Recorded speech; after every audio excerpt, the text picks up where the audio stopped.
অহংকারী রাজকুমারী যখন তাকে দেখল তখন সঙ্গে সঙ্গেই তার সৈন্যদের আদেশ দিল, এই বৃদ্ধ ব্যক্তিকে বন্দী করা হোক, আর রাজ আদেশ অনুযায়ী 2 দিন পর এর কলঙ্কিত চোখে গরম লোহা ঢেলে দেওয়া হবে। এ কথা শুনে বৃদ্ধ জেলে ভয়ে কাঁপতে লাগল এবং কাঁপা কাঁপা কণ্ঠে বলল, হে রাজকুমারী, হে মহারানী, দয়া করে আমার বৃদ্ধ বয়সের খেয়াল রেখে আমাকে ক্ষমা করুন।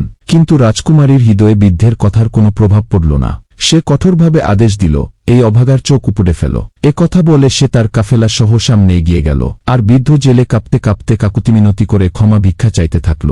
ভয়ে তার হাত পা কাঁপছিল, যার ফলে তার মাছগুলো মাটিতে পড়ে ছড়িয়ে পড়ল। অশ্রু ভরা নয়নে সে মাছগুলো কুড়াতে শুরু করল।